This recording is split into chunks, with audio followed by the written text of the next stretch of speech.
Rugby Championship. I thought we had ya.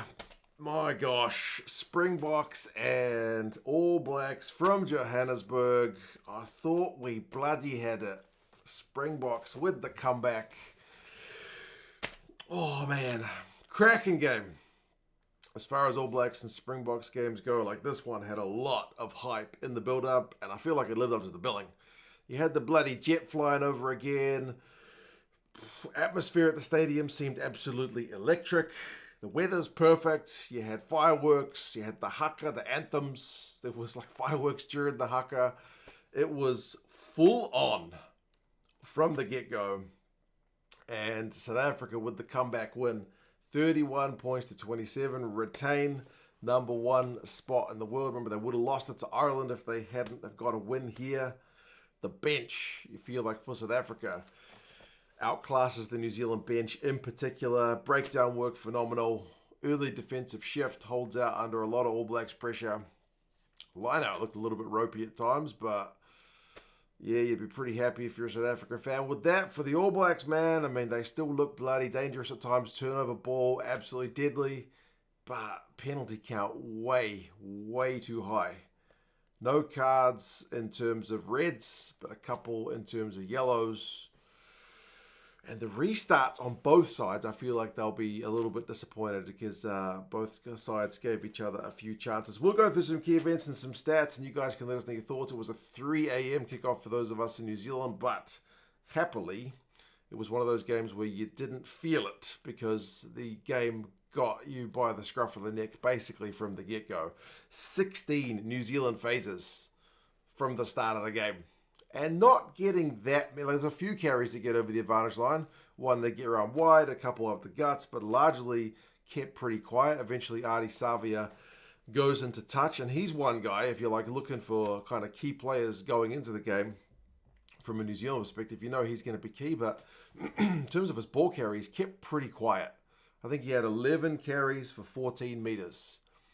So yeah, him going into touch is kind of a moment which kind of highlights that fact.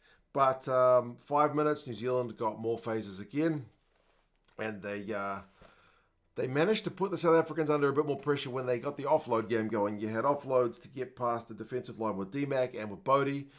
Looked like Sam Cane knocks it on, but they ruled that the knock-on is caused by Fussy tackling him for an offside position. I got a message at that time saying, bro, that's not offside.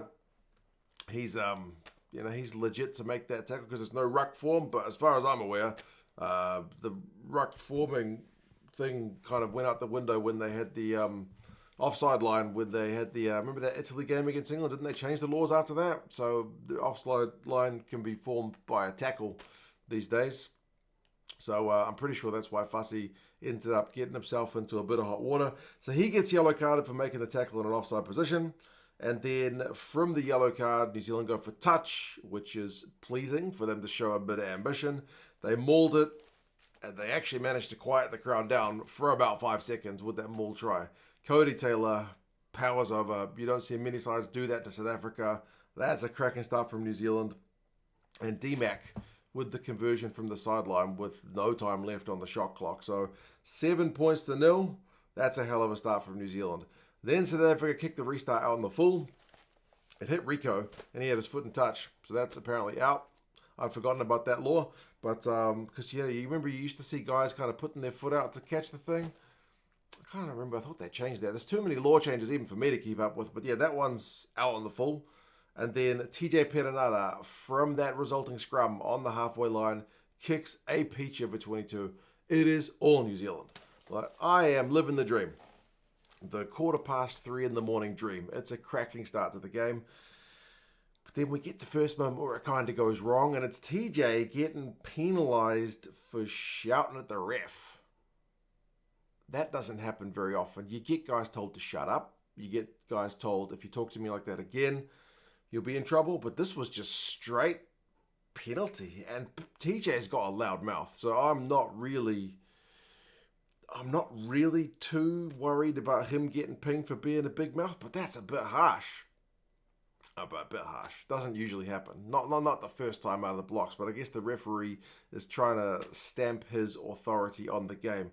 I'm pretty sure all the refs, all TJ said was like, I heard him scream. Like, what's that? Because there was some South African bodies at the back of the breakdown. But yeah, he gets penalised for it. So the chance from that 50-22 is gone. And then immediately the 14-man box looked bloody dangerous. Like Sasha, Feinberg and Gomazulu's kick through for Kurtley Arendse could have been very well a try if if Kurtley had slightly better footballing skills. Very, very close chance, but it doesn't really matter because from the next attacking play, South Africa get a try. Penalty conceded by the All Blacks. South Africa go for touch. They go for a maul. And Bongi peels off for a try. Now, bugger me if Bongi didn't drop that ball. He dropped the ball, right? He dropped it. Surely, I was waiting for it to be TMO, and I'd written a note, and I was about to cross it out. I thought that one was... I thought he dropped it.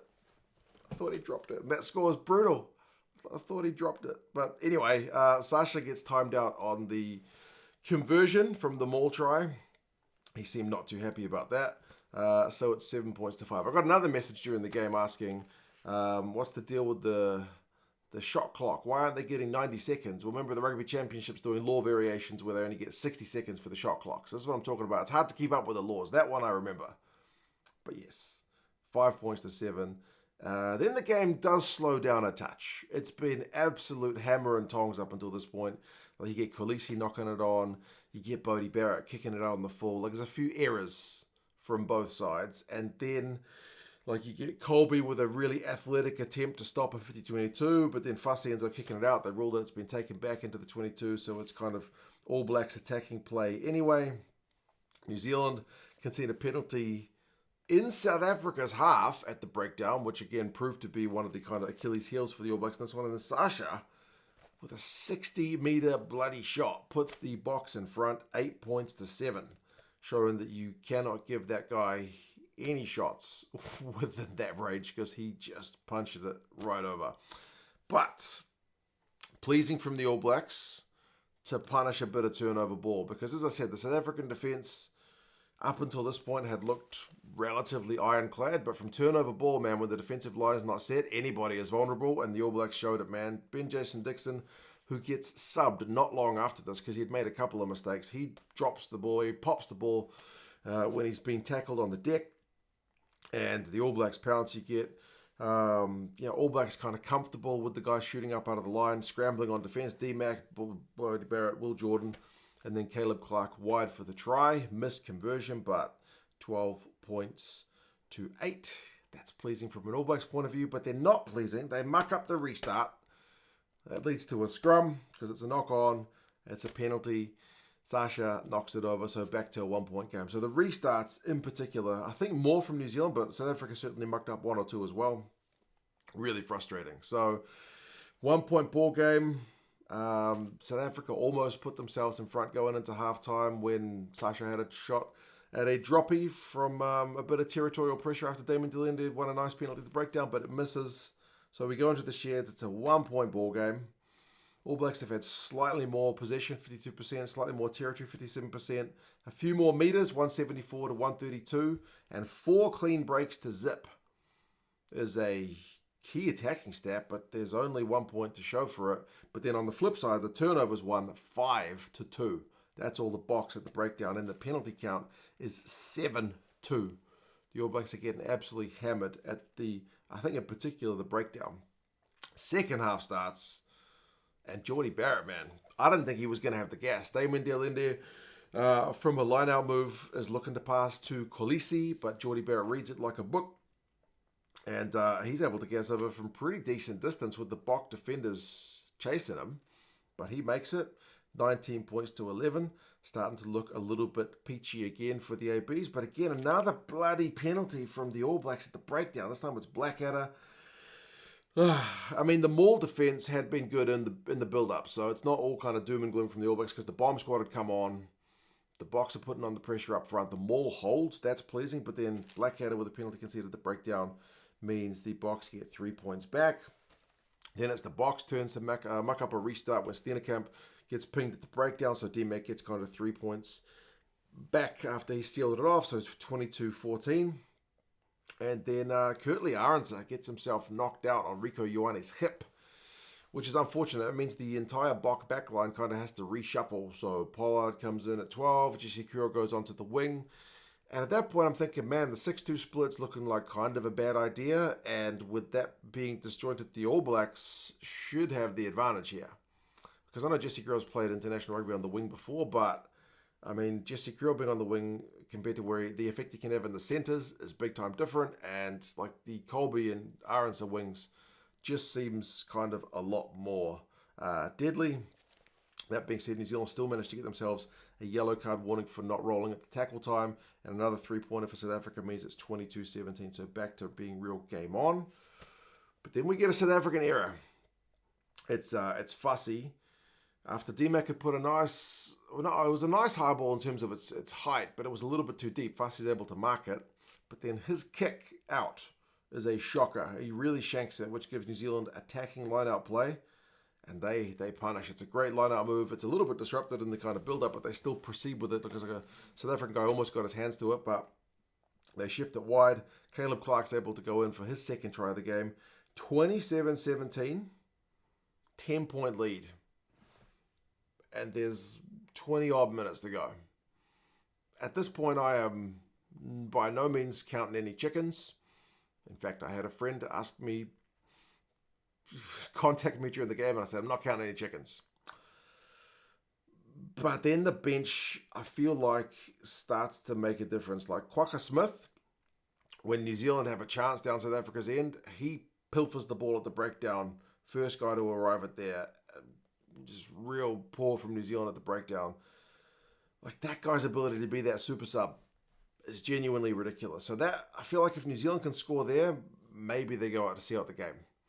But Kwaka pinches it, so he kind of gets the South Africans out of dodge, and then they're able to apply pressure, man. Like South African maul chance on 67 minutes after Ratsima had been pinged for offside. That sees a maul. The maul gets advantage when Offa is pinged there, and he ends up getting yellow carded. And that yellow card, South Africa absolutely go for the jugular. They go for the maul again. They go through some phases. That super sub Kwaka, he's able to power over from close range. 24-27, 3-point game. And then again, when they get a penalty, South Africa, they don't want the draw. They want the win. They go for touch. They get advantage. They go through some phases. Peter Steph Tutoy, Damon Delenda with the big carries, and then Grant Williams with the snipe. 31 points to 27. That is the final score. Couple of tries during the yellow card. New Zealand have to chase the game from here. Darry gets stripped by Marks. Artie concedes a penalty at the breakdown. South Africa opt for 3. Sasha misses that one, which was a very kickable penalty. He'll be disappointed with that one, but then New Zealand have to chase the game from their own 22. Both sides kick it when I felt like they both could have held on to it a bit longer. South Africa kicked it when they had about 2 minutes left on the clock. 2 minutes is a long time to try and go through the phases these days. You're likely to get pinged at the breakdown. So I kind of can see why they kicked it long back into New Zealand territory. I think it was Bodie kicking it with like less than a minute to play. That seemed madness. So, yeah. Grant Williams is able to run down the clock and run it into touch. Game over. Comeback win from the Boks from 10 points down. Possession and territory, when you look at the second half stats, it's pretty damning for New Zealand, man. It's encouraging for South Africa. Like, possession finished 55-45, territory finishes 58-42 to South Africa. But remember, New Zealand had the slight edge in the first half in those numbers. Second half possession, 61-39. Second half territory, 71-29. Territorial battle absolutely won by the Boks. Run meters finished 364-348 to the Boks slightly. Defenders beaten 27-17. That's a lot of missed tackles from the All Blacks. They'll not be happy with that. Clean breaks 7-3 to the ABs, but then the reverse stat is true with the turnovers won 7-3 to the Boks. So the All Blacks managed to get some holes in the South African defence, capitalised on some, but then the work at the breakdown from the Boks was immense, and that also reflects in the penalty count 14-5. Almost triple the penalty count for the ABs, obviously a yellow card each, but the All Blacks won, essentially punished on the build-up of those penalties, and the Boks punishing that yellow card period with a couple of tries. Individuals, Colby, 6 defenders beaten. Low, 4 defenders beaten. Crocker Smith, no, it's Sasha. My notes are terrible. Sasha Faipu Zulu, 4 defenders beaten. As I mentioned, too many missed tackles from the ABs. Damon Delende, a couple turnovers won. Jasper Wiese, a couple turnovers won. Peter Siftutoy, 11 tackles. Ari Savia also made 11 tackles, but as I said, his ball carrying stats meant that he didn't get that much go forward. Obviously, Geordie Barrett leads the run meter way with 80 plus, but he got a fair few during the intercepts. Sam Kane, 14 tackles from him. Does give away one penalty for a high tackle, which is not great. But, yeah, South Africa, comeback win. I thought we had you for a wee while, but number one side in the world for a reason. Hey, Bongi try still burns though, because I swear to God he dropped that one. But anyway, such is life. Sometimes you get them, sometimes you don't. You guys let us know your thoughts on this one. It is now 5 o'clock in the morning, so certainly too early to have a drink, but I might go have a wee coffee and sit before the Pumas take on the Wallabies. Subscribe to the channel if you haven't done so already, folks. I would much appreciate it. You guys take care of yourselves, and talk to you guys again soon. See you later.